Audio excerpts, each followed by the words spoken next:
had an influence on people and the community in a way that few people do. He was a friend, he was a mentor, he was somebody who shared in our vision and actually helped create that vision. He loved JFS because of the community element, the compassion that is also associated with the type of service that JFS provides to its clients. Everything they touch seems to be done extremely well. We serve people from all over the world, as well as people like myself who are Ann Arbor residents. And we do the critical work that's needed in the community. People come with trauma stories from war, they come with marital strife, they come with concerns on their aging loved ones. We're the only accredited resettlement agency in Washtenaw County. So those immigrants who are coming here don't have anywhere else to land, and JFS is the place that they get to call home. We work with people all the time who are starting from scratch or who are starting over, who are facing employment issues on top of having to learn English as the second language, on top of having to learn American culture, American practices. For those who maybe grew up in camps and don't know the American values and practices around employment. And those are the people that JFS serves that no one else serves in this community.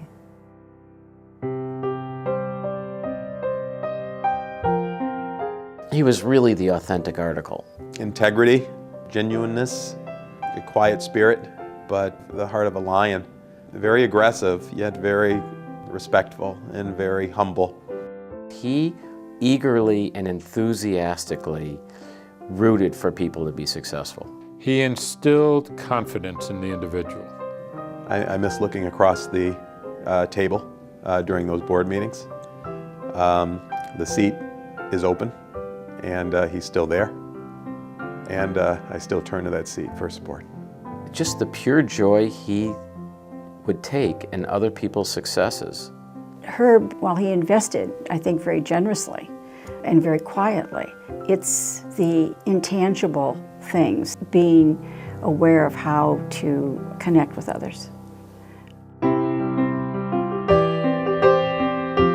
I feel like JFS is repairing the world literally one person at a time when the people from wars and all kinds of situations around the world come to us to restart their lives in Michigan.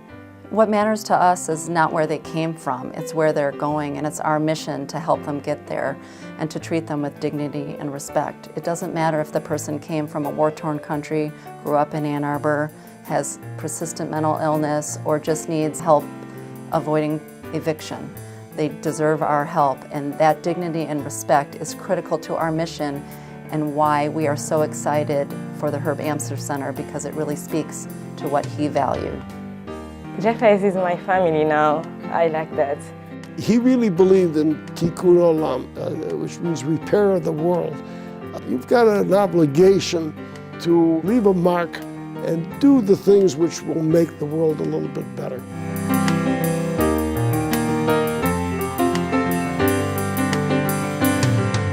The Amster Center is a new division of Jewish Family Service that will create and support business opportunities to help the agency become more financially stable and less dependent on grants.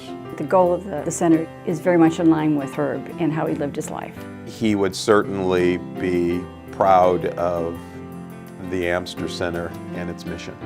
I think that he would want us to think about the people who are going to pass through the door and how will they benefit and how will they change their lives.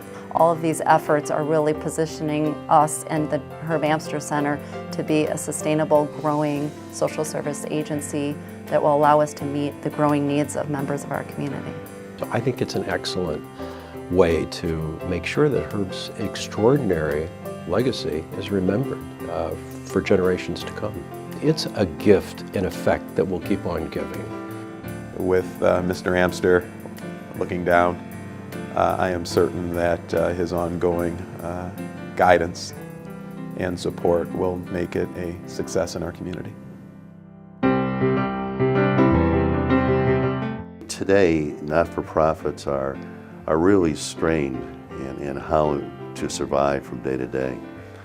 In the past 4 years, JFS has witnessed an incredible shift in the landscape of funding for nonprofit agencies.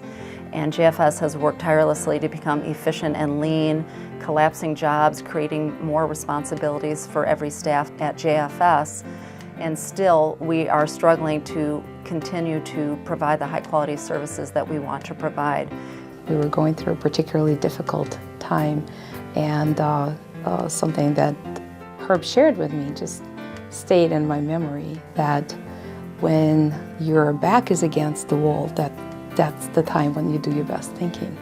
And I have to say that since 2008, our back has been sort of against the wall. It's been tough, and we have done a lot of thinking. I think we have to face the reality we cannot exist with less dollars and fewer staff.